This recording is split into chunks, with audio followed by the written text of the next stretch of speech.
Գիտեք, որ մենք այս բաժինը, որը կոչվում է հանրամատչելի աստվածաբանություն, աստվածաբանական թեմաների ենք անդրադառնում եւ մեր հերթական աստվածաբանական առարկան կոչվում է եկեղեցու պատմություն, այսօր երկրորդ դասն է եկեղեցու պատմության, մենք հիշում եք, որ ասացի ժամանակաշրջաններով ենք անդրադառնալու եւ այսօր անդրադառնալու ենք 100-ից 300 թվականներին, եթե հիշում եք նախորդը մինչև 100 թվականներ,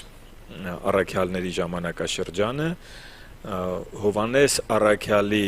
մահով ավարտվում այդ ժամանակաշրջանը եւ մենք 100 թվականից սկսած 100-ից մինչև 300-ը, մինչև եկեղեցու պետականացումը, այսպես քրիստոնեության որպես պետական կրոն ընդունելը, որը սկսվեց Հայաստանից, բայց ոչ միայն Հայաստանով, շարունակվեց, կտեսնենք, սրա մասին կխոսենք հաջորդ անգամ, հիմա այս ժամանակահատվածը վերնագրել եմ այսպես հալածանքների եւ նահատակությունների ժամանակաշրջան, հալածանքներ եւ մարտիրոսություն կամ նահատակներ,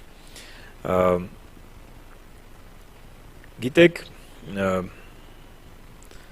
այս ժամանակաշրջանի եկեղեցին արդեն բավականաչափ տարածվել էր ողջ հռոմեական կայսրությունով մեկ եւ որոշակիորեն նաեւ կայսրության սահմաններից էր դուրս եկել, մենք օրինակ գործկառաքելոցում տեսնում ենք Անտիոքի եկեղեցին, որ անգամ առաքյալների ժամանակաշրջանում բավականին ուժեղ եկեղեցի էր եւ միսիոներներ էր ուղարկում տարբեր երկրներ, Եվրոպայով մեկ, Փոքր Ասիայով, տեսնում ենք, որ Անտիոքի եկեղեցին բավականին ուժեղ էր, իսկ այս ժամանակաշրջանում արդեն Անտիոքի եկեղեցու, թեև Անտիոքի եկեղեցին դեռևս բավականին ուժեղ եկեղեցի էր, բայց Անտիոքի եկեղեցու պես բավականին շատ եկեղեցիներ էին հիմնադրել, որոնք իրենց հերթին ուղարկում էին տարբեր ծառայողների առաքելության, որը նաև ժամանակակից աշխարհում կոչվում է միսիոներություն, բայց նույն առաքելություն բառն է սա, որը առաքելական ծառայությունն է գնալ այնտեղ, որտեղ չկան եկեղեցիներ եւ հիմնել եկեղեցիներ։ Շատ հայտնի կերպար է հենց սկզբից անդրադառնանք Իգնատիոս Անտիոքացին, Անտիոքի երրորդ եպիսկոպոսը, Պետրոս եւ Եվոդիսիոս առաքյալներից հետո, սկսենք ժամանակաշրջանը սրանով, որ նահատակվում է 107-108 թվականներին Հռոմում, բավականին լավ փաստագրված է սա պատմիչների եկեղեցու պատմության կողմից, գազանների առջև է գծվում այս եպիսկոպոսը Իգնատիոսը եւ հայտնի են նրա 7 նամակները տարբեր եկեղեցիների, ինչպես որ Պողոս առաքյալը նամակներ ուներ եկեղեցիներին, այնպես ինքը նամակներ ուներ, որոնք չեն մտել Աստվածաշնչի կանոնի մեջ բնականաբար, բայց մեզ տեղեկություններ են փոխանցում այս երկրորդ դարի կամ առաջի դարի վերջի, երկրորդ դարի սկզբի եկեղեցու մասին, այդ նամակների մեջ տեսնում ենք եկեղեցու կառավարման մասին, արդեն եպիսկոպոս, երեցներ, սարկավագներ, կառուցվածքը տեսնում ենք, որ արդեն կար, նամակների մեջ նաև տեսնում ենք, որ արդեն բավականին տարածում էին ստացել բավականին շատ տարբեր հերձվածողությունները, շեղումները քրիստոնեական հավատքից, այսպիսի մի ուղղություն կար, որը կոչվում էր դոկետիզմ, որը ուսուցանում էր, քանի որ այն ժամանակ շատ էր հալածանքը եւ շատերը իրենց կյանքը դնում էին հանուն Քրիստոսի, որովհետեւ գիտեք, հռոմեական իշխանությունները նայած որ կայսեր ժամանակաշրջանում մեծ հալածանքներ էին քրիստոնյաների հանդեպ նախաձեռնում եւ օրինակ առաջարկում էին, որ, չգիտեմ, կայսրը իրան հայտարարում էր Աստված եւ բոլորին հրաման էր տալիս, որ ով չերկրպագի իր արձանին, մահապատժի ենթարկվի։ Եվ շատ քրիստոնյաներ հավատարիմ էին մնում մինչև վերջ, ինչպես Իգնատիոսը, եւ երբեք ու երբեք երկրպագություն չէին անում սուտ աստվածների, մենք կանդրադառնանք այս դասի մեջ նաև մյուս նահատակություններին, հիշում եք դասի վերնագիրը, հալածանքների եւ նահատակությունների ժամանակաշրջան, եւ այս իրավիճակում ծնվում է դոկետիզմը, որը ուսուցանում էր, որ պետք չի չարչարանքների գնալ եւ որպես հիմնավորում ասում են, որ Քրիստոսն էլ չի չարչարվել, այսինքն այն մարմնով չի եկել, հիշում եք Հովհաննես առաքյալը ինչ ասում է, եթե մեկը մերժում է Քրիստոսին որպես մարմնով եկած, նա հենց ներն է, ների հոգին է սա, հակաքրիստոսն է, եւ իրենք ուսուցանում են, որ դա միայն պատրանք է եղել, ինքը չի չարչարվել, չարչարանքները ուղղակի ցույց է տվել, թե չարչարվում է, ինքը մարմնով չի եղել, որ չարչարվի։ Այսպեսի մի ուսուցում էր տարածված եւ Իգնատիոսը այս նամակների մեջ խոսում է սրա մասին, նաեւ անդրադարձ կա հաղորդության մասին եւ հատուկ շեշտադրություն, որ հանուն Քրիստոսի նահատակվելը մարտիրոսությունը ինչպիսի մեծ առաքինություն է կան այս նամակների մեջ։ Հիմա թվականներով գնանք առաջ 130-ից 135 թվականներ, քանի որ մենք պատմությունն ենք եկեղեցու ուսումնասիրում, ուզում եմ որ այսպես մոտավորապես որքան հնարավոր է այս կարճ դասի մեջ ամփոփել այս 200 տարիների պատմությունը, եկեղեցու պատմությունը, փորձենք տեղավորել։ Իրադարձությունն է տեղի ունենում Հռոմի Հադրիանոս կամ որոշ աղբյուրներում Ադրիանոս կայսրը երկու հեթանոսական տաճար է կառուցում Երուսաղեմում եւ ինձ համար շատ ասեմ ինչպես ասեմ հետաքրքրական ասեմ դրական է հնչում ցավալի էր սա իմանալը չգիտեի մինչեւ դա առաջին տաճարը նվիրված է լինում իրանց չաստվածներից Յուպիտերին եւ կառուցվում է Երուսաղեմում տաճարը արդեն կործանվել էր, հիշում եք, եւ այդ կործանված տաճարի տեղում հեթանոսական տաճար է բարձրացվում, որի արդյունքում հրեաները ապստամբություն են, զինված ապստամբություն են նախաձեռնում 132-ից 135 թվականներին, Բար Կոխբայի ապստամբությունը, որը հռոմեացիները ճնշում են կոտորածով եւ այդ ապստամբությունը ճնշելուց հետո անգամ արգելում են հրեաներին մուտք գործել Երուսաղեմ։ Երուսաղեմում հրեա ոտք դնելու իրավունք չուներ։ Եվ անգամ քաղաքի անունն են փոխում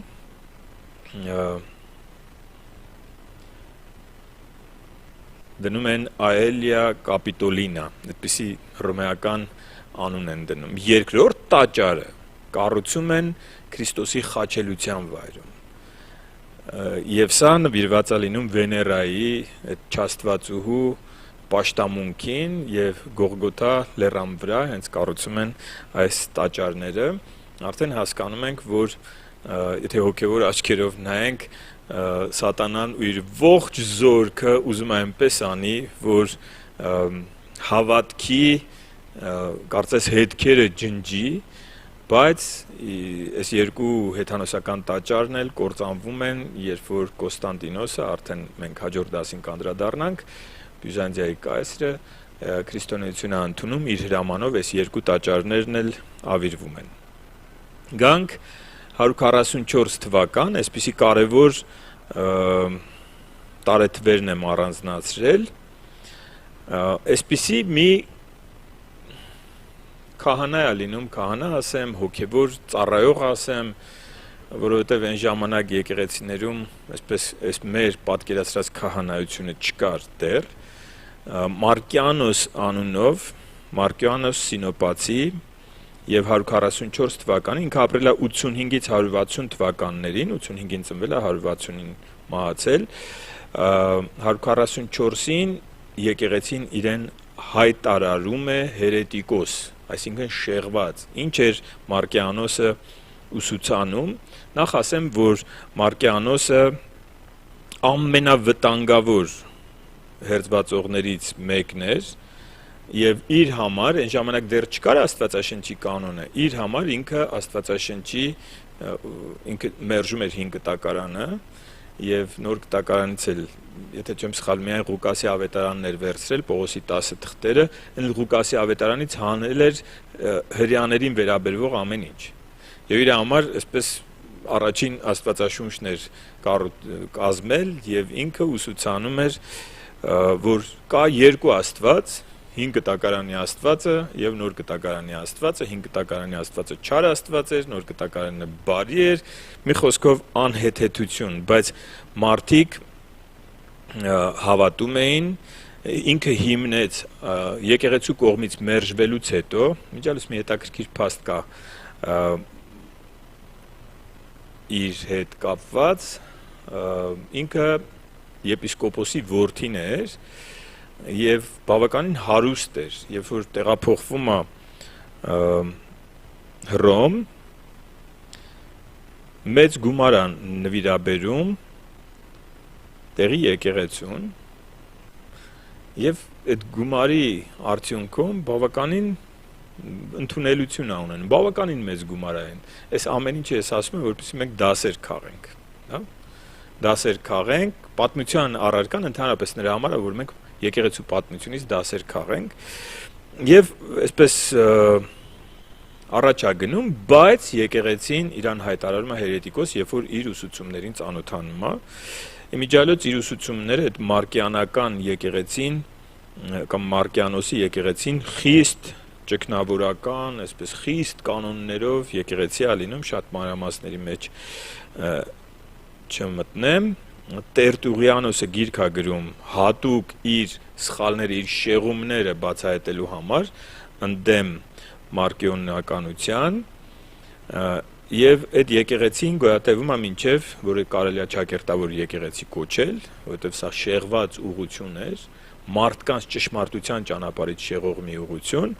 մինչեւ 5-րդ, 6-րդ դարերը գոյատևում է։ Գանք 150 թվական Հուսինոս Մարտիրոս կամ Հուսինոս Փիլիսոփա, հիմա գալիս է մի հատ բառ եմ հիմա ասելու, որ առաջ է գալիս ապոլոգետիկան դա հավատքի պաշտպանությունն է, քանի որ այս հալածանքների ժամանակաշրջանը եկեղեցին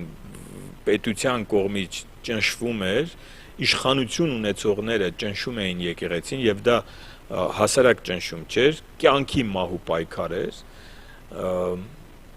Հետաքրքիր է, որ այս ամենամեծ ճնշումների ժամանակ նաև ամենամեծ աճն է տեղի ունենում եկեղեցում, երբ որ եպիսկոպոսներին խարույկի վրա այրում էին, շատ ժամանակ իրենց հալածողները, իրենց մահապատժին ենթարկողները ապաշխարում էին տեսնելով այս մարդկանց հավատքը։ Նաև այս ժամանակներում շատ շեղումներ են ի հայտ գալիս եւ հա ապոլոգիան կամ ապոլոգետիկան դա հավատքի ջատագովությունն է, որ պաշտպանում են հավատքը եւ Հուսինոս Փիլիսոփան 150 թվականին գրում է ապոլոգիա աշխատությունը, որը ուղղվում է հենց Հռոմի Անտոնիոս Պիոս Կայսրին եւ ինքը բացատրում է, որ քրիստոնյաների դեմ այդ մեղադրանքները սուտ մեղադրանքներ են եւ քրիստոնյաները ինչպիսին են իրականում եւ ինքը կետ առ կետ պաշտպանում է քրիստոնեական հավատքը։ Նույն թվականին նաեւ ունենք գրված Պողիկարպոսի նամակը Փիլիպեցիներին, Պոլիկարպոսը կամ Պողիկարպոսը Հովանեսի աշակերտն է եղել, Հովանես Առաքյալի, ինքն էլ գրել է ընդդեմ մարկիոնականների եւ ընդդեմ գնոստիկների եւ նաեւ իր նահատակության ժամանակ շատ հայտնի են իր բառերը, երբ որ իրեն ձերբակալում են եւ առաջարկում են հենց իր մասին է խոսում, իրեն առաջարկում են հայհոյել Քրիստոսին, ծեր մարդ է լինում, ասում են դու ուղակի մի հատ թեթև կարծես այս բառերը որ ասես մենք չենք էլ ուզում քեզ մահապատժի ենթարկենք եւ ինքը ասում է ես 86 տարի հավատարիմ ծառայել եմ Տիրոջը իմ թագավորին եւ իմ թագավորը միշտ հավատարիմ է եղել իմ հանդեպ ինչպես ես կարող եմ հիմա ասենք չէ որ ինքը լսում է դա ես ինչպես կարող եմ իրեն հայհոյել եւ իրեն խարույկի վրա այրում են այդպիսի չգիտեմ սա որքանով է լեգենդ, որքանով ճշմարտություն, ասում են, որ ինքը թույլ չի տվել իրեն կապեն, եւ իրեն ասում են, որ հնարավոր չի մարդը, որ այրվում է, բնազդաբար փախչում, ինքը ասում է, ես չեմ փախչի, չգիտեմ որքանով է սա պատմական ճշմարտություն, բայց որ այդ ժամանակներում նահատակությունը եղել է գիտակցված հավատքը չուրանալու որոշում, սա հաստատ կարող ենք ասել։ Իր նամակը խոսում է նաև եկեղեցիների Փիլիպեցիների նամակ կա, որ պահպանվել է, եւ սա խոսում է այն մասին, որ տարբեր եկեղեցիներ իրար հետ կապի մեջ են եղել, օգնել են իրարից տեղյակ են եղել, եպիսկոպոսները իրար հետ քննարկել են որոշակի հարցեր, եւ մենք բավականին շատ տեղեկություն ենք ստանում նաև այն ժամանակվա եկեղեցու եւ խնդիրների մասին։ 172 թվականին սկիզբ է առնում մոնտանիզմը Մոնտանոսի կողմից, իր անունով է կոչվում Մոնտանոս, Մոնտանոսը ինքը հեթանոս քուրմ էր եղել, որը ապաշխարել էր, ընդունել էր քրիստոնեություն Փրուգիայում, բայց այսպես այդքան էլ լավ աշակերտ չէր, որովհետև այստեղ էլ զգուշացում կա, լսենք սա, լավ, չընդունելով հոգևոր առաջնորդություն իր վրա, դե նախկին քուրմին երևի դժվար է եղել ինչ-որ մեկին աշակերտ դառնալը, իսկ տեսնում ենք այս հպարտությունը, եւ սա այսօր էլ է տարածված, լսեք, ինչ է տեղի ունենում իր հետ։ Ինքը սկսում է ձայներ լսել, որոնք այդ ձայները իրան ասում են, որ սա Սուրբ Հոգին է իր հետ խոսում։ Եվ Սուրբ Հոգին ինքը հավատում է, որ այդ տեղեկությունները, որ իրան տալիս է, դա Սուրբ Հոգին է, եւ այն ինչ որ ստանում է այդ ձայներից, ինքը սկսում է մարգարեանալ, իրենց մոտ, իրենց էլի ճակերտավոր եկեղեցում շատ տարածված է լինում տրանսի մեջ ընկնելը, որ գիտակցության կորուստի պես բան է լինում, տրանսի մեջ են ընկնում, իրանց չեն վերահսկում եւ այդ ժամանակ մարգարեանում են, որը այսօրվա ժամանակակից եկեղեցիներում կտեսնեք, կամ գոնե եթե ոչ եկեղեցիներում, ապա անհատներ կան, որ այդպես տրանսի մեջ ընկնելով, կարծես անջատվում են այս աշխարհից ու սկսում են մարգարեանալ, եւ ինքը բաներ է ստանում, ինքը ստանում է նախ, որ ինքը հատուկ օծյալ է, Սուրբ Հոգին իրան ընտրել է, որ աշխարհին հայտնի ճշմարտությունը։ Սատանան այսպես հպարտացնում է ու կործանում, ունենում է երկու մարգարեուհիներ, որոնք իրենց ամուսիններին լքում են եւ դառնում են իր հիմնական երկու մարգարեուհիները։ Չնայած այս ամենին բավականին շատ խիստ, այսպես ասկետական, ճգնավորական կյանք է քարոզում եւ բավականին տարածվում է եւ ինքը հայտարարում էր, որ այն ինչ որ ինքն է ասում, դա Աստված է ասում։ Եվ չեր ընդունում առաքյալների գրվածքները, չեր ընդունում ոչ մի հեղինակություն, ասենք չգիտեմ, Պողոս առաքյալը, Հովանես առաքյալը ասում է մի բան, իր մարգարեությունը ասում է մեկ ուրիշ բան, ինքը ասում է Աստված է իմ միջից խոսում։ Դուք պիտի իմ խոսքը լսեք, ոչ թե Պողոս առաքյալի կամ Հովանեսի գրվածքները։ Պատկերացնում եք, եւ հիմնադրվում է մի ողջ աղանդավորական ուղղություն,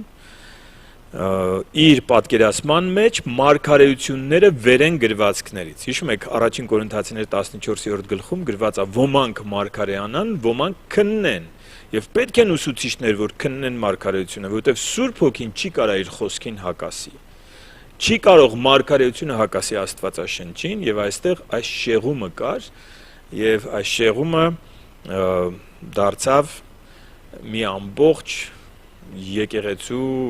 որոշակի զանգված հետևեց այս շեղմանը եւ ամենացավալին նա էր, որ նաեւ եկեղեցու մեծագույն ապոլոգետներից, հավատքի պաշտպաններից, որի անունը արդեն նշեցի, Տերտուղիանոսը 207 թվականին նույնպես թողնում է ճշմարիտ եկեղեցին եւ գնում է այս շեղված Մոնտենոսի կողմից հիմնված այս մոնտենականության կամ մոնտենիզմի հետևից։ Ինչու Տերտուղիանոսի պես հանճարեղ միտք ունեցող մարդը ընկնում է այս ծուղակը, աստվածաբանները ասում են, որ այն ժամանակ եկեղեցին արդեն իսկ թույլատրել էր սրբության քարոզությունը եւ որոշակի մեղքեր արդեն այն հանդիմանությունը չէին ստանում, որոշակի մարդիկ, որ հարուստ էին, իրենց կարելի էր, իրենց չէին հանդիմանում, ասենք աղքատներին էին հանդիմանում, եկեղեցում, այս հիշում եք Աստվածաշունչը սովորեցնում է, որ աչառություն չպիտի լինի, ասում է հարուստներին մի բերեք առաջի շարքերը, աղքատներին ասեք դուք հետևում նստեք, եւ մեղքերի հանդեպ էս վերաբերմունքը, աչառության վերաբերմունքը, եկեղեցին այդ սկզբունքներից, որոնք պահպանվում էին այս 200 թվականից այն կողմ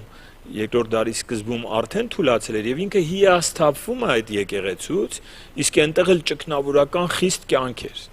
Ինքը հարում է այս ճգնավորական խիստ կյանքին։ Այնտեղ մարդիկ,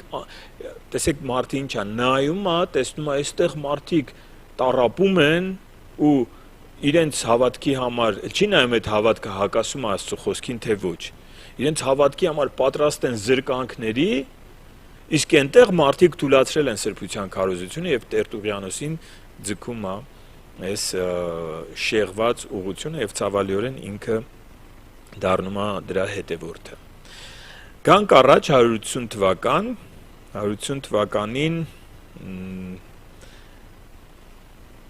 Լիոնի եպիսկոպոս Իրինեոսը գրում է ընդդեմ հերետիկոսների իր հայտնի աշխատությունը եւ Իրինեոսը նույնպես ինքն էլ հիշում եք Պողիկարպոսը Հովանեսի աշակերտն էր, ինքն էլ Պողիկարպոսի աշակերտն է լինում, ապրել է 130-ից 202 թվականների։ Այսպես շատ արագ անդրադարձ եմ անում, որպեսզի հասցնեմ տեղավորվեմ այս դասի մեջ։ Խոսենք Ղեմես Ալեքսանդրացու կամ Ալեքսանդրացու մասին, գնոստիցիզմի մասին ասեցի, գնոստիցիզմը էլի տենց մարմնավորը չար է, հոգևորը բարի, տարբեր ուղղություններ կար, հիմնականում այն էր, որ գաղտնի գիտելիք, սրանից էլ եկեք զգուշանանք, դասը քաղենք,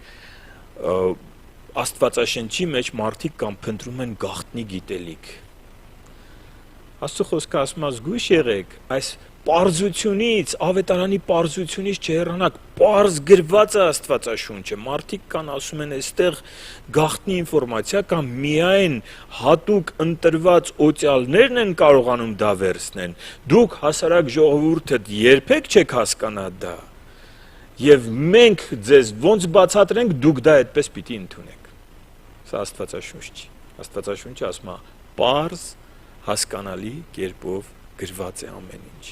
չհեռանաք, գրվածից ավելին չխորհեք, ասում է Պողոս առաքյալը, ավետարանի պարզությունից չհեռանաք, ավետարանը պարզ, հստակ ասում է ինչն է մեղք, ինչն է Աստծուն տհաճ, ինչն է Աստծուն ընդունելի եւ ինչպիսի կյանք պիտի ապրի մարդը։ Հիմա գանք Իրինեոսին եւ Իրինեոսի մասին խոսեցինք, գնոստիցիզմի դեմ գրվածներն են ընդդեմ հերետիկոսությունների իր աշխատության մեջ, Ղեմես Ալեքսանդրացին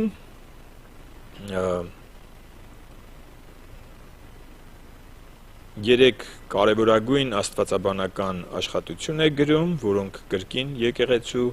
հավատքի ջատագովության կամ ապոլոգետիկայի մասին են 219-ից 290 թվականները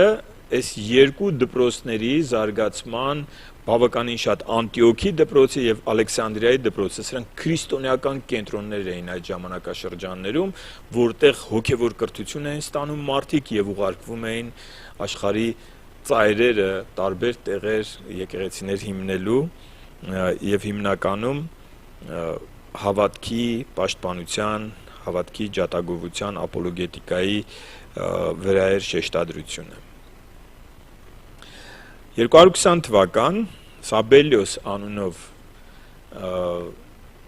եկեղեցական ծառայողը հայտարարվում է հերետիկոս։ Սաբելիոսը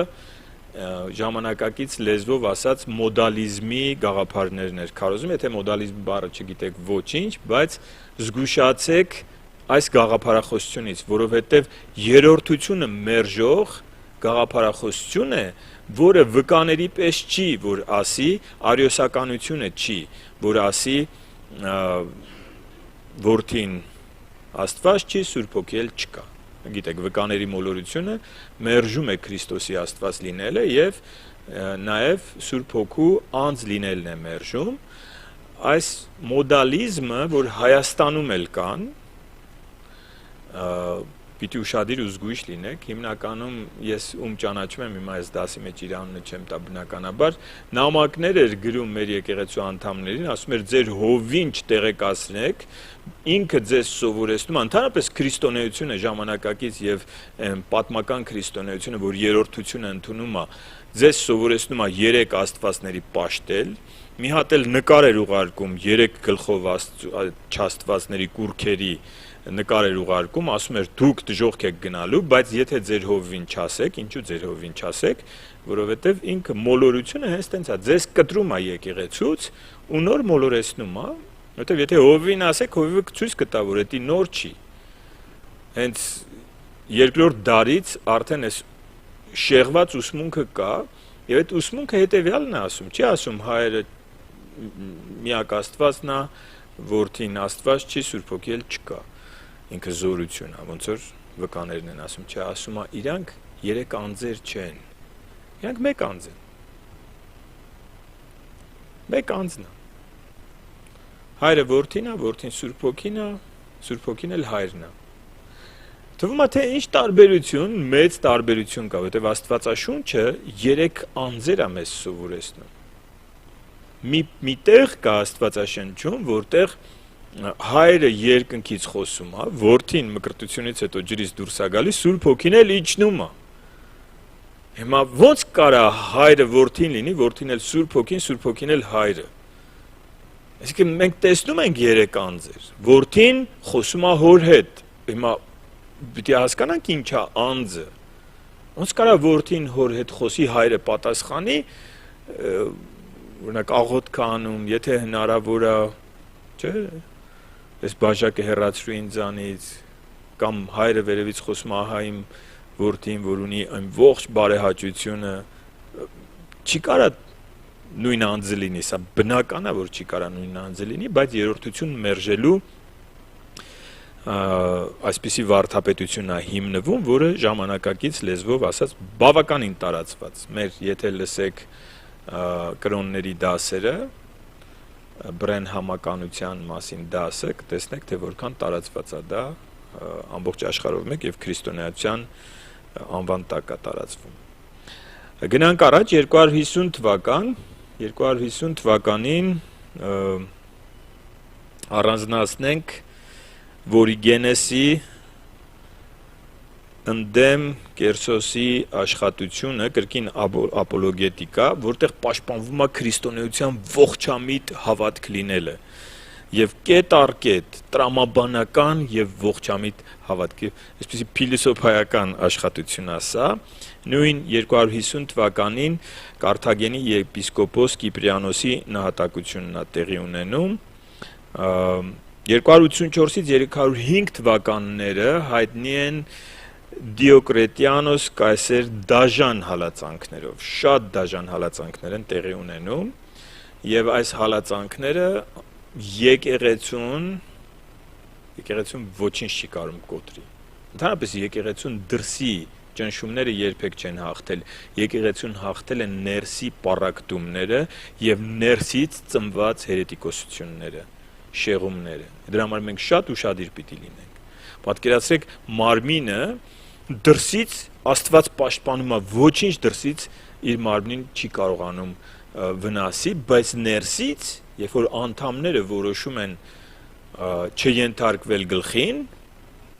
առաջանում են հիվանդություններ եւ շատ այսպիսի հիվանդությունների մասին հենց այս ժամանակաշրջանը 100 թվականից մինչեւ 300-ը եւ հետո էլ մինչեւ մեր օրերը եկեղեցու հիվանդությունների եւ այդ հիվանդությունների դեմ Տեր Աստծո դեղամիջոցների ժամանակաշրջաններն են։ Երկու բառով անդրադառնամ նաեւ Հայաստանում ինչ ունենք եկեղեցու պատմությունից։ Ես փորձեցի ուսումնասիրել բազմաթիվ առասպելներ եկեղեցական ավանդույթներ, բայց ամփոփ ուզում եմ այնպիսի ոչ թե ավանդույթներից ու առասպելներից խոսել, այլ խոսել, թե դրսի պատմիչները ինչ են ասել այս ժամանակաշրջանի հայկական եկեղեցու մասին։ Կարծում եմ սա հետաքրքիր կլինի ձեզ։ Նույն Տերտուղիանոսը խոսում է քրիստոնեության տարածման մասին, Եվսեբիոս Կեսարյանցին է գրում սրա մասին, որ Տերտուղիանոսը իր նամակի մեջ թվարկում է, թե որտեղ են եկեղեցիներ հիմնվել։ Եվ խոսում է նրա մասին, որ եկեղեցիներ կան նաև Հայաստանում։ Եվ հայերը այդ ժամանակաշրջանում էլի հալածվող եկեղեցիներ են եղել, որովհետև սա պետական ժամանակաշրջանը չի, քրիստոնեության պետական ժամանակաշրջանը չի, այլ այն ժամանակաշրջանն է, որտեղ եկեղեցին հալածանքների էր ենթարկվում։ Երբ որ հայը հեթանոսությունից հրաժարվում էր, իրեն համարում էին ազգի դավաճան։ Դու մեր պապերի կրոնը թողել ես։ Եվ ինչպես այսօր են ասում շատ հեթանոսներ, դուք հրեաների Աստծուն եք պաշտում։ Մենք հրեաների Աստծուն չենք պաշտում։ Մենք պաշտում ենք միակ ճշմարիտ Աստծուն, որ թե հրեաների, թե բոլոր մարդկանց Աստվածն է, բայց մարդկանց շատ մասը, մեծամասնությունը կարելի ասել այսօր 8 միլիարդ մարդկանցից գոնե 6-ը մոտավոր հաշվարկներով, մի քիչ էս կողմ լինի, մի քիչ այն կողմ, մերժում են միակ ճշմարիտ Աստծուն։ 251-ից 197 թվականներ Տերտուղիանոսի հիշատակությունը, 251-ից 255 թվականներին ունենք Դիոնիսիուս Ալեքսանդրացու նամակը, որտեղ խոսում է Հայաստանի քրիստոնյաների մասին եւ անգամ նշում է Մերուժան անունով եպիսկոպոսին, որ հայկական եկեղեցու հիմնական ծառայողներ, գլուխը։ Իհարկե գլուխը տերն է, բայց եկեղեցու ավագն էր։ Եվ երևի մոտենամ դասի ավարտին, ասելով, որ նաև 200-ական թվականների ավարտին է տեղի ունենում Գրիգոր Լուսավորչի միսիոներությունը Հայաստան, բայց քանի որ սա կապված է պետական կրոն ընդունելու հետ, սրա մասին ավելի մանրամասն կխոսենք մեր հաջորդ դասին։ Հիմա առաջարկում եմ կանգնենք, աղոթենք, ես գիտեմ, որ շատ ամփոփ է լինում այս տեղեկությունները, բայց ընդհանուր պատկերացում կազմենք ժամանակաշրջանների մասին, մեր խորագիրը հանրամատչելի աստվածաբանություն է եւ այսպես ամփոփ ենք անդրադառնում, նաեւ ամփոփ ենք անդրադառնում ենք աստվածաբանական առարկաներին եւ ամփոփ ենք անդրադառնալու նաեւ եկեղեցու պատմություն առարկային ընդհանուր պատկերացում կազմելու համար։ Եկեք աղոթենք։ Մեր Տեր, մեր Աստված, շնորհակալ ենք քեզնից, որ սովորեցնում ես մեզ եկեղեցու պատմության ընթացքը եւ թող ամեն լսողի համար դաս լինի, թե նվիրումը, թե կյանքը հանուն քեզ դնելու պատրաստակամությունը եւ թե շեղումները դաս լինեն, որ մենք հեռու մնանք այն մարդկանցից եւ այն ուղղություններից, որոնք թեև շատ հետաքրքրական կարող են լինել, գերբնական նշաններով ուղղորդվել, մարգարեական, չգիտես, հրաշքների նշաններով, տուր մեզ իմաստություն, որ այդ խաբուսիկ խաբկանքները մեզ չգրավեն, այլ մեզ պահես քո խոսքի մեջ, մեզ պահես քո խոսքի ճշմարտությունների ներքո, եւ քո խոսքը Սուրբ հոգով գրված քո խոսքը, Աստծու հոգով ներշնչված քո խոսքը լինի մեր ապահով հիմքը, որից երբեք ու երբեք չհեռանանք եւ չտրվենք ոչ մի այսօր էլ, ինչպես այն ժամանակներում այսօր էլ ինտերնետում տարածված են տարբեր ուսուցումներ եւ դուր քո զավակներին իմաստություն, որ հեռու մնան հետաքրքրասիրության ծուղակներից եւ հեռու մնան հպարտությունից, որ սատանան մոտենում է ու ասում, որ դու քննելու կարիք չունես, դու ինքդ կկարողանաս տարբերել եւ հրամցնում է թունավոր հոգեվոր սնունդ։ Օգնիր մեզ, Տեր, որ մնանք ավետարանի պարզության մեջ, որ քննենք ամեն ինչ, որ կլսենք